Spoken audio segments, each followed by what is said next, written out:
Welcome back science with Divya. आज हम पढ़ेंगे क्लास 8 का chapter number 1 crop production and management. यह है सुपर शॉर्ट वीडियो यानी एक कंप्लीट वीडियो जो आपको पूरा चैप्टर एक कॉन्सेप्ट समझाएगा। आइए स्टार्ट करते हैं। सबसे पहले बात करते हैं क्रॉप। क्रॉप क्या है कि हम फसल यानी क्रॉप किसे कह किसे रहे हैं कि जब हम सेम काइंड ऑफ प्लांट उगा रहे हैं। जैसे अगर ये आपका लैंड है और इसके ऊपर सारे प्लांट आप उगा रहे हैं किसके, राइस के, तो ये किसकी क्रॉप हुई, राइस की क्रॉप हुई। अगर आप सारी फसल जो उगा रहे हैं वो किसकी है, वीट की है, सारे प्लांट्स वीट के उगाए हैं, तो वो हमारी क्रॉप किसकी कहलाएगी, वीट क्रॉप कहलाएगी। तो यानी when the plants of the same kind are cultivated at one place on a large scale, उसको हम बोलते हैं क्रॉप है वो। अब हम अगर उसकी बात करें कि हमारी जो क्रॉप्स हैं ये कब से उगाई जा रही हैं, जब हम देखते हैं हमारे जब आदि मानव रहते थे तो क्या करते थे वो पहले फूड एंड शेल्टर के लिए इधर एक प्लेस से दूसरे प्लेस में जाया करते थे, कच्चा खाना खाते थे, वेजिटेबल्स, और फिर उन्होंने एनिमल्स को हंट करना शुरू किया अपने फूड के लिए। Later on they started learning how to cultivate एक लैंड को, फिर एक इकट्ठे रहने लगे लैंड पर, अपने फसल जैसे राइस है, व्हीट है, वो उगाने लगे, क्रॉप प्रोडक्शन करने लगे, और उससे ही हमारा एक एग्रीकल्चर एग्रीकल्चर कॉन्सेप्ट बॉर्न हुआ। तो एग्रीकल्चर के अंदर हम क्या करते हैं, लोकल कंजप्शन के लिए यानी हमारे जो हैं उनके लिए हम क्या करेंगे, कमर्शियल फार्मिंग, जैसे हमें एक लार्ज स्केल प्रोडक्शन करना है, उससे प्रॉफिट कमाना है, या हम आप कॉन्सेप्ट सुनते होंगे कि ऑर्गेनिक फार्मिंग, कि हम ऐसे करें जिसके अंदर इको फ्रेंडली मेथड हो, जिसके अंदर ज़्यादा केमिकल्स ना हो, वो एक ऑर्गेनिक हो। और एक्वाकल्चर जब हम लास्ट में एनिमल हस्बेंड्री का पढ़ेंगे तो उसके अंदर हम एक्वाकल्चर यानी फिशेस का कैसे पालन करते हैं। एग्रो फॉरेस्ट्री यानी जब हम खेती करते हैं तो उसके साथ कुछ प्लांट्स ट्रीज उगाते हैं जिससे हमें वुड उसका डबल बेनिफिट मिले। ठीक है, तो इस तरह से हम अब पढ़ेंगे। तो इम्पोर्टेंस ऑफ एग्रीकल्चर क्या है, इससे हमें क्या मिलता है, फूड मिलता है, इससे हमें फूड मिल रहा है, रॉ मटेरियल्स मिल रहे हैं, हमारे जो फार्मर्स हैं, लेबर्स हैं, उनके अंडर उनको एम्प्लॉयमेंट मिल रही है, पूरा एक ट्रांसपोर्ट का नेटवर्क फैला हुआ है to transport foods and services. फिर हमारी नेशनल इकोनॉमी पर इसका असर पड़ता है, उससे ग्रोथ मिलती है, और हमारी जो ग्रोइंग पॉपुलेशन है उसको फूड सिक्योरिटी मिल रही है। अब हम टाइप्स ऑफ क्रॉप्स, हमारी क्रॉप्स होती कितने तरह की हैं, टाइप्स क्या हैं, दो टाइप्स हैं मेजर। क्या है, kharif crop and rabi crop. जो हमारी खरीफ क्रॉप होती हैं they are grown in rainy season. ठीक है, एंड जो कब उगाई जाती हैं, वो जून में उगाई जाती हैं और हार्वेस्ट की जाती है सितंबर में। और इसके एग्जांपल्स क्या है, पैडी है यानी राइस, मेज, सोयाबीन, ग्राउंडनट, कॉटन। और रबी क्रॉप की बात करें तो रबी इसका इसका डिफरेंशिएशन आता है, तो प्लीज आप इसका डिफरेंशिएशन को ऐसे ही याद कीजिएगा।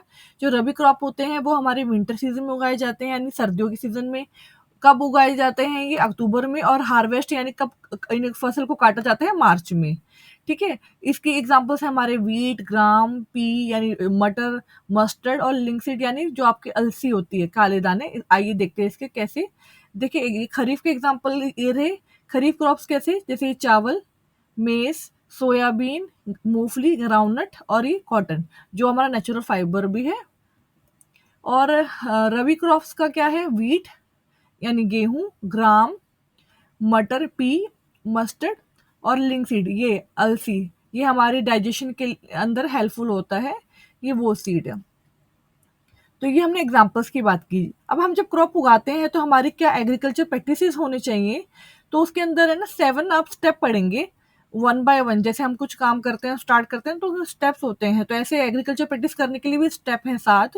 कि सबसे पहले हम प्रिपरेशन ऑफ सॉइल करेंगे, सॉइल मिट्टी को तैयार करते हैं, फिर सोइंग यानी उसमें हम बीज बोएंगे, फिर हम उसमें थर्ड स्टेप में ऐड करेंगे मैन्योर फर्टिलाइजर, फिर फोर्थ में उसको इरिगेशन, जैसे पानी अपनी क्रॉप्स को, फसलों को दिया जाए।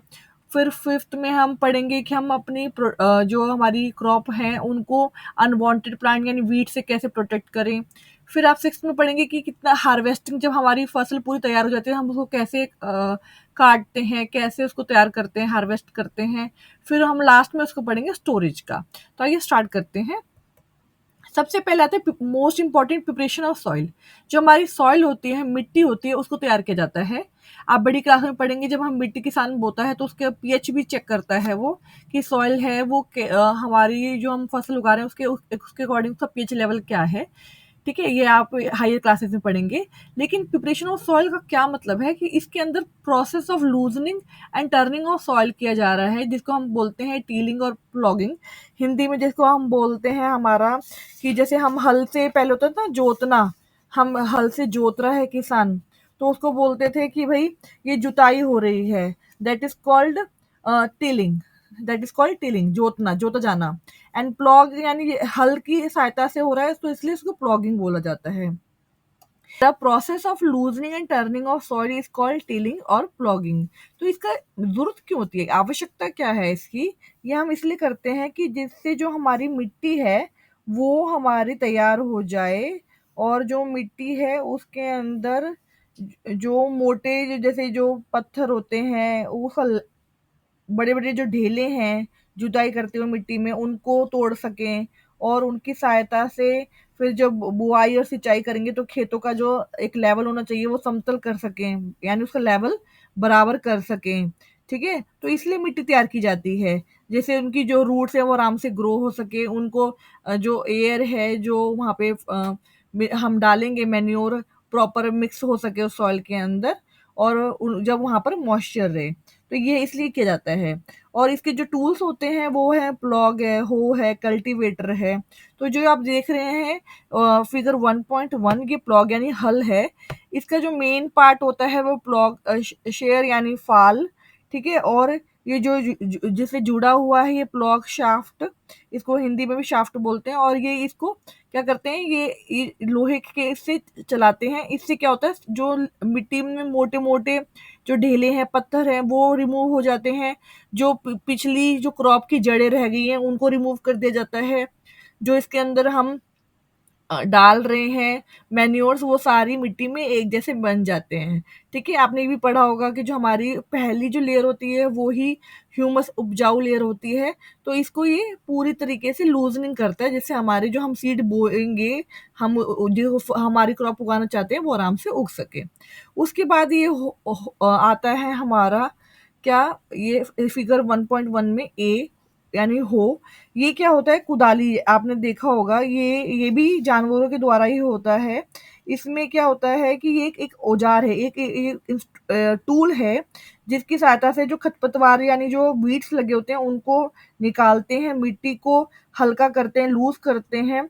और इस लकड़ी और जो लोहे के ब्लेड्स की तरह से कार्य करता है, जो लगा हुआ है ना मोटी ब्लेड, ये जो ब्लेड लगा हुआ है ये मोटी ब्लेड की तरह काम करता है, और ये भी एनिमल्स के द्वारा ही चलाया जाता है। और इस ब्लेड से सारी जो अनवांटेड प्लांट्स है वो रिमूव हो जाएंगी, जो लेवलिंग है वो ठीक हो जाएगी। ठीक है, और जो हमारी जो सॉइल है वो लूज हो जाएगी। उसके बाद आता है कल्टीवेटर यानी ट्रैक्टर। ट्रैक्टर के द्वारा इसको कल्टीवेटर को घुमाया जाता है। इससे क्या होगा, जैसे आजकल क्या होता है, पहले तो हो इन जानवरों के सहायता से करा जाता था, कुदाली किया जाता था, लेकिन आजकल ट्रैक्टर से होता है। और ये इससे क्या होगा कि समय भी कम लगता है, और इसमें मेहनत भी कम लगती है, और ये दोनों ही सेव कर रहा है, लेबर और टाइम सेव कर रहा है। और इससे इससे भी वही काम हो रहा है, अनवांटेड प्लांट्स रिमूव हो रहे हैं, जो हमारी सॉइल की लेवल है वो भी लेवलिंग हो जाएगी। और जो हम इसमें ऐड करना चाह रहे हैं हमारे मैन्योर और फर्टिलाइजर, वो आराम से इसमें ऐड हो जाएंगे। इसके बाद हम बात करते हैं ट्रैक्टर के बाद, तो आता है next important step, sowing. Sowing क्या होता है, is important part of the crop production. इसके अंदर हम क्या करते हैं, चेक करते हैं सबसे पहले जो सीड हमें उगानी है, यानी हम अगर हमें फसल अच्छी चाहिए किसान को, यानी उसकी जो हमें आउटपुट अच्छा चाहिए, तो हमें इनपुट अच्छा देना पड़ेगा। तो उसके लिए हम जो सीड सिलेक्शन करेंगे वो हाई यील्ड वाली सीड होनी चाहिए। ठीक है, वो अच्छी क्वालिटी की होनी चाहिए। उसको चेक करने के लिए क्या होता है, तो उन सीड को सबसे पहले, जैसे इसमें एक एक्टिविटी दी हुई है 1.1 में, कि आप एक बीकर लीजिए, उसको पानी में हाफ भर लीजिए, और फिर उसके अंदर एक मुट्ठी जो गेहूं के सीड दाने होते हैं वो डालिए, और उसको हिला दीजिए और थोड़ी देर वेट कीजिए।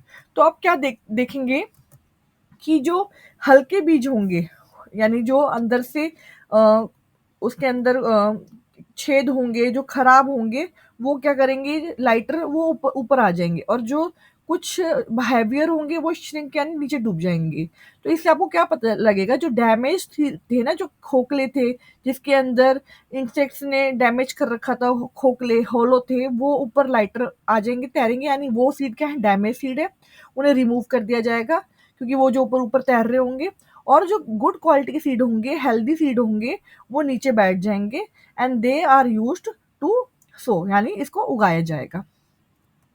इसके बाद हमारा आता है कुछ ट्रेडिशनल टूल्स इसको सो करने के लिए, सीड को यानी सीड को उगाने के लिए। ठीक है, जैसे कि आप ये देख रहे होंगे कि पहले बैलों की सहायता से ये सीड ड्रिल्स, अब सीड ड्रिल से करते हैं। सीड ड्रिल से क्या होगा, जो हमारे सीड है, देखो जब हम सीड उगाते हैं तो मेन चीज क्या रखी जाती है, जैसे हम, आप स्टूडेंट देखा होगा ना, स्टूडेंट वन बेंच फिर दूसरे बेंच पे बैठता है, तो यानी प्रॉपर स्पेस मिले स्टूडेंट्स को आप क्लासरूम में।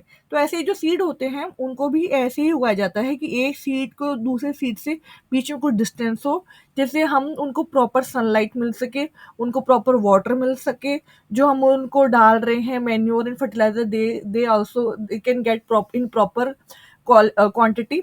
सो इन सीड ड्रिल का यूज किया जाता है कि जो इक्वल स्पेस रहे। फिर नेक्स्ट स्टेप आता है हमारा adding of manure and fertiliser.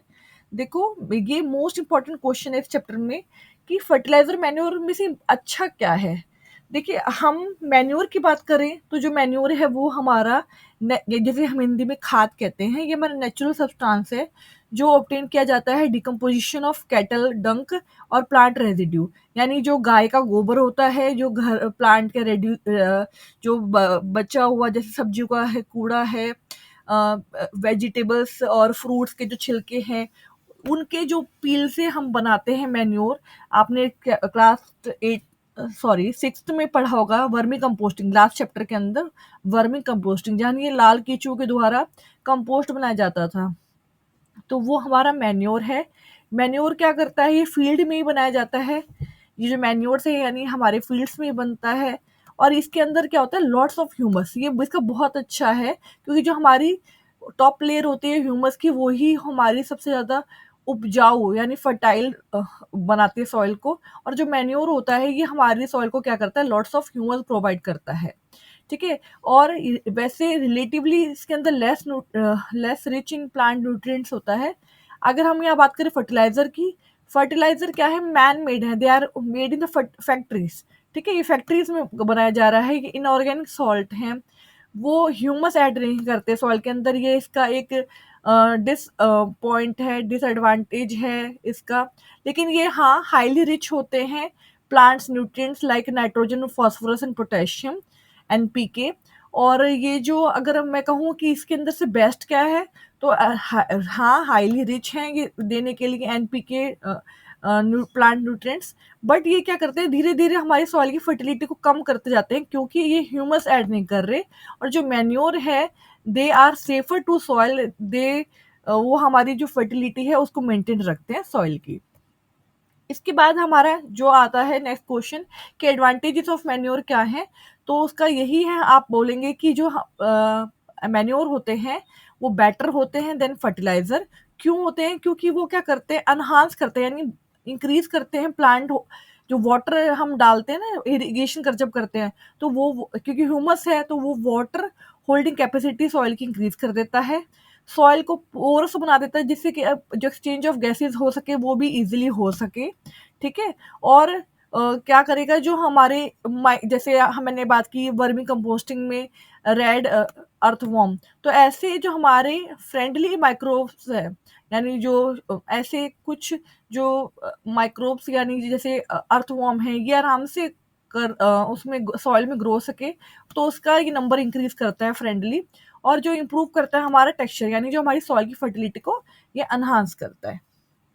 अभी हमने एडवांटेज और मैन्योर तो पढ़ लिया, लेकिन एक बार एग्जांपल देख लें। जरा मैन्योर की जो एग्जांपल है, हमने भी पढ़ा कि जो हम वर्मी कंपोस्टिंग यानी जो लाल केचुओं से बनाते हैं उसको हम वर्मी कंपोस्ट बोलते हैं, या फिर जो हम फील्ड्स में बनाते हैं काऊ डंक, और ये जो हमारी घर में जो सब्जियों का है और जो वेजिटेबल्स का फ्रूट्स का जो वेस्ट है उससे जो हम बनाते हैं, वो हमारा कंपोस्ट कहलाता है। और जो फर्टिलाइजर्स के एग्जांपल हैं वो हमारा यूरिया हो गया, अमोनियम सल्फेट हो गया, सुपर फॉस्फेट हो गया, पोटैश हो गया, ठीक है, और एनपीके जो है यहाँ पे नाइट्रोजन, फॉस्फोरस, पोटेशियम। अब ये जो हम यूज फर्टिलाइजर का जो करने से क्या होता है, एक बेटर यील्ड तो मिलती है क्रॉप्स की, जैसे हमें बहुत ज़्यादा पैदावार मिलती है गेहूँ की, चावल की, लेकिन क्या होता है, इससे धीरे-धीरे सॉइल लेस फर्टाइल होनी शुरू हो जाती है और ये एक सोर्स ऑफ वाटर पॉल्यूशन भी है, क्योंकि ये फर्टिलाइज़र्स जब ये आते हैं पानी के साथ मिक्स होकर तो ये वाटर पॉल्यूशन भी करते हैं। और इसलिए हमें क्या करना चाहिए, हमारी अपनी सॉइल को फर्टिलिटी मेंटेन रखने के लिए हमें इसके सब्स्टिट्यूट करना चाहिए फर्टिलाइज़र्स को। यानी हमें क्या करना चाहिए, फर्टिलाइज़र की जगह हमें ऑर्गेनिक मैन्योर, यानी जो हम बना रहे हैं हमारे ऑर्गेनिक मैन्योर यूज़ करने चाहिए। उससे हमारा क्या होगा, सॉइल हमारी उसका टेक्सचर, उसकी कैपेसिटी और उसकी जो न्यूट्रिएंट्स हैं वो मेंटेन रहेंगे, उसकी फर्टिलिटी मेंटेन रहेगी। और हम एक काम और कर सकते हैं, जब हमारे मैन्योर्स के साथ-साथ हम एक क्रॉप रोटेशन कर सकते हैं। क्या होता है, नॉर्दर्न इंडिया में एक सीज़न के अंदर वो ग्रो करते हैं लेग्यूम्स, और दूसरे में लेग्यूम्स यानी जैसे जो दालें हैं, और दूसरे सीज़न में क्या करते हैं, नेक्स्ट सीज़न में व्हीट ग्रो करते हैं, यानी गेहूँ ग्रो करते हैं। उससे क्या होता है, जो सॉइल की है ना नाइट्रोजन, वो बनी रहती है। इस देखिए, जो भी लेग्यूम्स यानी जितने भी दालों के पौधे होते हैं उनकी जड़ों में गाँठें होती हैं। देखिए लेग्यूमिनस प्लांट क्या होता है, जैसे ये मान लीजिए ये सॉइल है, इसके नीचे ये रूट्स हैं ऐसे आ रही हैं, ठीक है। इसके अंदर क्या होते हैं, यहाँ इनकी जड़ों में ना लेग्यूम्स यानी जितने भी दालों के पौधे हैं, दालें आपने खाई होंगी ना, चाहे अरहर की है, चाहे मूंग की है, चाहे आपकी छोले हैं, मटर हैं, ये सारे क्या लेग्यूमिनस प्लांट हैं। तो इनकी ये जड़ों में ना ऐसी गांठें लगी होती हैं, ऐसी गांठें। इन गांठों के अंदर है ना राइजोबियम बैक्टीरिया रहता है। तो वो राइजोबियम बैक्टीरिया क्या करता है, इस प्लांट को क्या करता है, नाइट्रोजन फिक्सेशन करके देता है। जैसे आप मान लो एक किराएदार रखते हो, तो वो आपको बदले में आपके घर में रहता है और बदले में आपको किराया देता है, यानी पैसे देता है, ठीक है, रेंट देता है। ऐसे ही ये जो राइजोबियम बैक्टीरिया यहाँ रहता है ना, वो क्या करता है, यहाँ पे रह रहा है, इसके बदले में वो यहाँ पे जो नाइट्रोजन है, ठीक है, उसको एटमॉस्फेरिक नाइट्रोजन को फिक्स करके दे रहा है प्लांट्स को। जिससे हमारी क्या मेंटेन रहती है, सॉइल की जो नाइट्रोजन है उसके अंदर, वो फर्टिलिटी मेंटेन रहती है। यानी हमें नाइट्रोजन एज अ फर्टिलाइजर डालना नहीं पड़ता, हमारे सॉइल के अंदर नेचुरल नाइट्रोजन बना रहता है। तो ये एक क्रॉप रोटेशन बहुत अच्छा है मेथड, जिससे हमारी सॉइल के न्यूट्रिएंट्स बने रहेंगे और क्रॉप्स अपने आप ऑल्टरनेटिव हम उगाते हैं, ठीक है।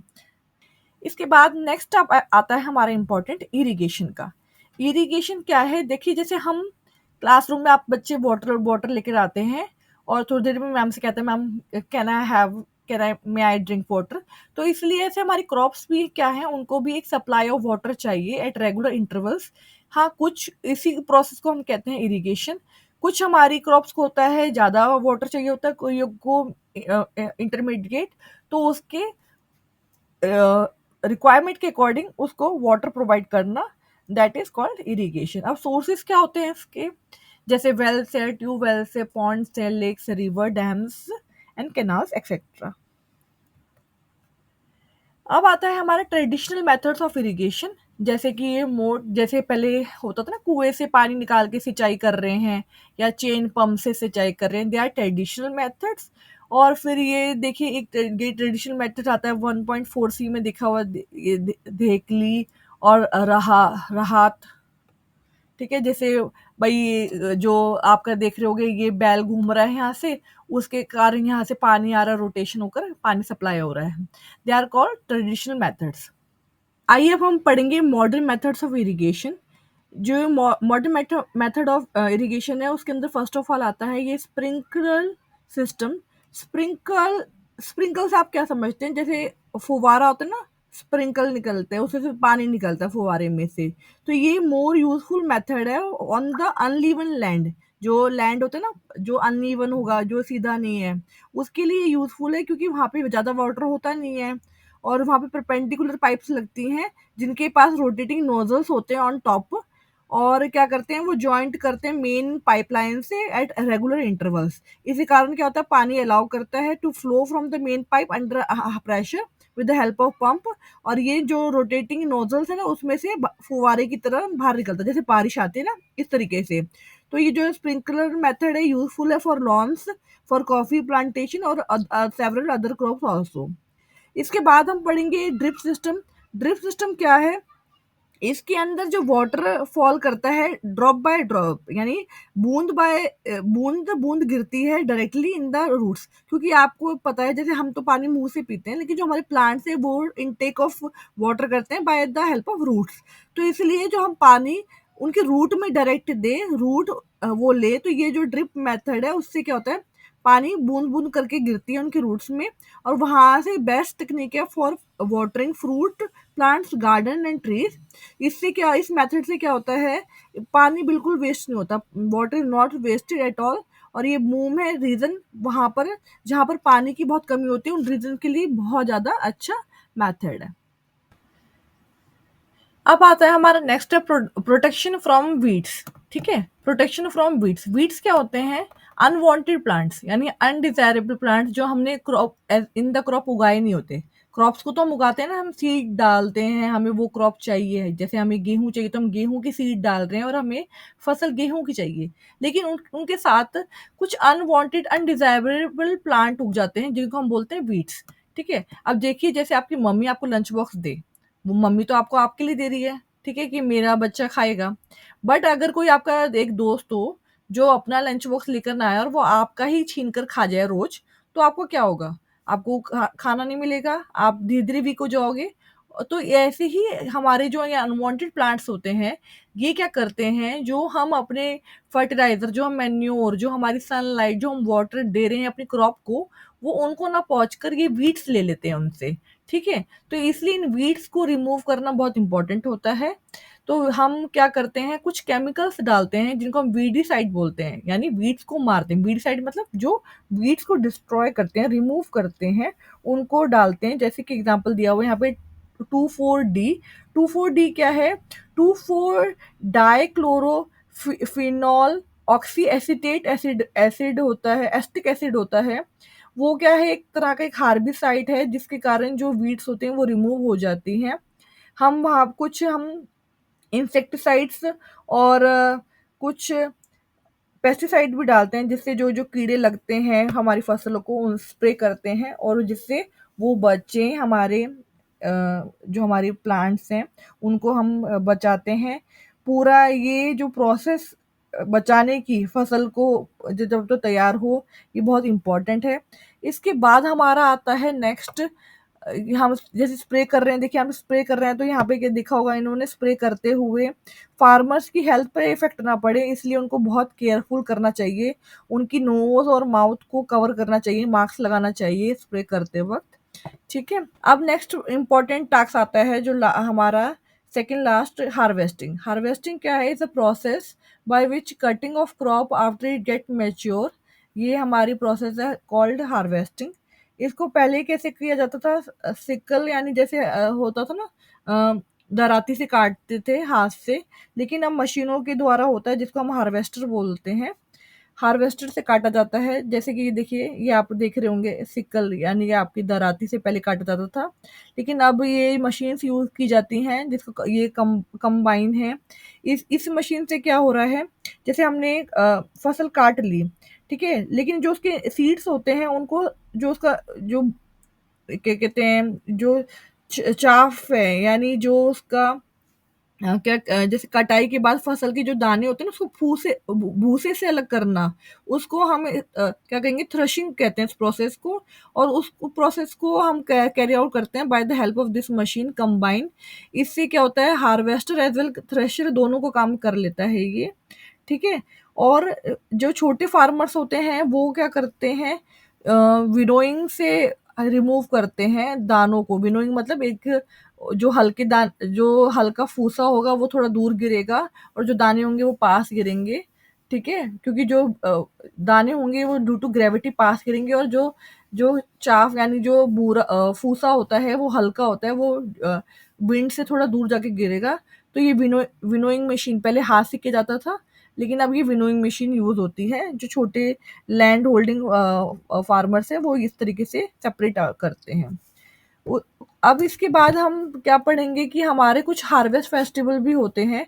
हार्वेस्ट फेस्टिवल मतलब जब हमने फसल काट ली, तो कई रीजन्स में उसको एज़ अ फेस्टिवल सेलिब्रेट किया जाता है। जैसे कि मकर संक्रांति है, मकर संक्रांति को कई स्टेट्स में सेलिब्रेट किया जाता है, ये ओल्डेस्ट फेस्टिवल है। जैसे कि पोंगल तमिलनाडु में एज़ अ पोंगल मनाया जाता है ये मकर संक्रांति। उत्तरायण ये गुजरात में मनाया जाता है, इसके अंदर पतंग उड़ाई जाती है। उत्तरायण बोलते हैं, वैसे इसको प्रोनाउंस उत्तरायण किया जाता है इन गुजरात। और लोहड़ी जिसको मांगी भी बोलते हैं पंजाब हरियाणा में। और खिचड़ी उत्तर प्रदेश में मनाई जाती है। असम में बिहू मनाया जाता है। ऐसे ही आप ये होली है, बैसाखी है, they are all called what harvest festivals. फसल उगना, क्योंकि ये बहुत बड़ा एक तरह से जो किसान है उसने पूरे साल मेहनत की है, फसल उगी है तो उसको वो एक सेलिब्रेट करता है, तो दीज आर और नोन एज हार्वेस्ट फेस्टिवल्स। इसके बाद आता है, हमने अभी हार्वेस्ट तो कर लिया, सेलिब्रेट भी कर लिया, अब उसको हम क्या कहते हैं स्टोरेज, यानी भंडारण कैसे किया जाएगा, उसको हम कैसे बचाएंगे, भाई उसको हम अपने आगे इकोनॉमिक ग्रोथ के लिए कैसे यूज़ करेंगे। तो स्टोरेज एक बहुत इंपॉर्टेंट और बहुत डिफ़िकल्ट टास्क है। क्यों? क्योंकि जब हमारी तैयार हो गई है हार्वेस्ट गेन, तो इसके लिए क्या करते हैं, बहुत सारे जो भाई खतरे आ जाते हैं, जैसे कि भाई अगर उसके अंदर मॉइस्चर रह गया, सबसे पहले फसल कटती है तो उसको धूप में सुखाया जाता है, जिससे वो रिड्यूस हो जाए, उसका मॉइस्चर सन के अंदर ड्राई हो जाए प्रॉपर्ली, और जो उसके अंदर मॉइस्चर है ना वो रिड्यूस हो जाए, जिसे प्रिवेंट कर सके हम attack of insect, paste, bacteria, fungi. क्योंकि इसमें बहुत चांसेस होते हैं कि जो इंसेक्ट्स है, रेट्स हैं, माइक्रो ऑर्गेनिजम्स हैं, जैसे कि बैक्टीरिया है, फंजाई है, वो इस पर हानि कर दें हमारी जो हमारी हमने अभी हार्वेस्ट करी है हमारी फसल। ठीक है, तो फार्मर्स क्या करते हैं, स्टोर करते हैं ग्रेन्स को जूट बैग्स में, मेटालिक बिन्स में, और इसको लार्ज स्केल पर इसको स्टोर किया जाता है। ठीक है, और इसको हम क्या करते हैं, कुछ लार्ज क्वांटिटीज ऑफ ग्रेन्स को क्या करते हैं, उसको गोदाम में जब रखते हैं तो हम केमिकल ट्रीटमेंट करते हैं, जिससे के कारण पेस्ट और माइक्रो ऑर्गेनिज्म से बचाया जा सके। तो इसके लिए स्टोरेज मोस्ट इम्पॉर्टेंट है। हम मतलब जो पूरी जो मेहनत करी है वो हमारी लास्ट में सेफ रहे। फिर हमारा लास्ट टॉपिक आता है इसके अंदर, एनिमल हस्बेंड्री है। इसके अंदर हम क्या है, जैसे हम हमें काऊ से क्या मिलता है, बचपन में आपने पोएम सुनी होगी, ओल्ड मैकडोनल्ड फार्मर, ये वाली। इसके अंदर क्या है, जो फार्मर के अंदर यहाँ पे वो ये जो भैंस पाल रहे हैं, वो किस लिए पाल रहे हैं, for the production of milk. जैसे मुर्गी है उससे अंडा मिल रहा है, जो मीट है, तो ये सारे जो हम कर रहे हैं, they are called animal husbandry. It is the science by which we can of breeding, raising and caring of domestic animals, जिसके कारण हमें क्या मिलता है, हम उससे प्रोड्यूस कर पाते हैं मीट, मिल्क, एग्स, फाइबर, और हम उससे एज अ लेबर भी यूज़ करवाते हैं, खच्चर जिसे हम बोलते हैं। ठीक है, अब उनको हम रख रहे हैं तो उनको एक प्रॉपर फूड चाहिए, उनको एक प्रॉपर से शेल्टर चाहिए, उनको केयर चाहिए, वो बीमारी से बचे इसलिए उनको वैक्सीनेशन चाहिए। तो ये सारी चीज़ें हमें क्या करनी चाहिए, मेंटेन करनी चाहिए, क्योंकि एनिमल्स अगर हेल्दी होंगे तो जो हम उनसे हमें प्रोडक्ट मिल रहा है वो भी हमारे लिए बेनिफिशियल होगा। ठीक है, तो एक लास्ट में लास्ट आता है एक पॉइंट कि जो हमारी फिश होती है वो हमारी की गुड फॉर हेल्थ होती है, क्योंकि जो उससे का कॉड लिवर ऑयल होता है वो इज रिच होता है विटामिन डी में। तो ये 1 मार्क का क्वेश्चन आ सकता है आपका। आई तो ये जो हमारे एनिमल हस्बेंड्री के अंदर ये जो आएंगे, ये हमारा सारा पशुपालन के अंदर है। ठीक है, तो ये इसके अंदर इनकी मैनेजमेंट और इनसे प्रोडक्शन ये सारा आता है। तो at last thank you, I hope आपको सारे चैप्टर क्रिस्टल क्लियर होगा, समझ में आया होगा। ठीक है, अगर आपको कोई दिक्कत हो तो please let me know by comment. और ये मेरा इंस्टाग्राम और ये मेरे टेलीग्राम चैनल है, इसको भी फॉलो कीजिएगा for furthers update. Thank you.